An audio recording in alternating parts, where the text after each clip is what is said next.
د ننګرهار ولایت علماوو شورا چې تلې د ولسونو ترمنځ روغه جوړه او یووالي ته کار کړی، تازه د دوی په هڅو منځګړیتوب د بهسود ولسوالۍ اړوند د شفیع الله او شاغه د کورنیو ترمنځ هغه دښمني چې دواړو لوري ته پکې 15 تنه ژوند بایللی او یو شمېر نور ټپیان شوي وو، د روغې جوړې له لارې پای ته ورسېده. د روغې جوړې پریکړه لیک د علماوو شورا غړي شیخ حسن خان لخوا ګډونوالو ته واورول شو. او هر جانب چې په بل جانب باندې تعرض وکړو نو د هغه په غاړه به د هغې نه وروسته د ټولو مړو دیت وي، ځکه چې هغه مسبب جوړ شوی ده د ټولو قتلونو لپاره. د ننګرهار علماوو شورا مرستیال شیخ لال محمد صدیقي وایي دوی په تیرو 4 کلونو کې شاوخوا 3 د قتلونو لوی دښمنۍ حل کړي.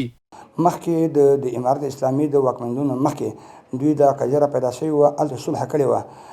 بدبختانه چې دوی هغه صلح بیا ماته کړې سره او بیا سره په قتلونو باندې په زخمیانو باندې بدله شوې وه.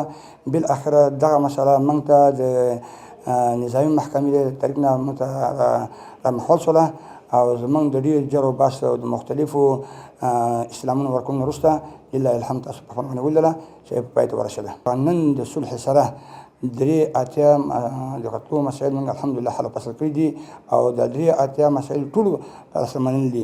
د دواړو کورنیو په نمایندګۍ شاغه او شفیع الله د علماو او قومي مشرانو پریکړه ومنله او ژمنه یې وکړه چې تر دې وروسته به د ورورۍ متقابل درناوي او سولې په فضا کې ژوند تېروي.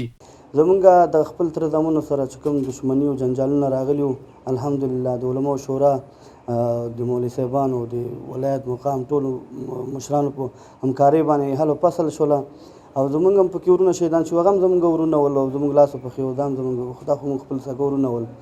نو هر څه ټولو نه دغه خواهش لرم چې هر مشکل جنګ دښمني او هغه نو د علماو شورا له طریقې حل فصل کوي. د علماو نه موږ ډېر منن دوی چې دغه فیصله موږ ته د ورورۍ په فضا کې او د صلح د لارې حل کړله.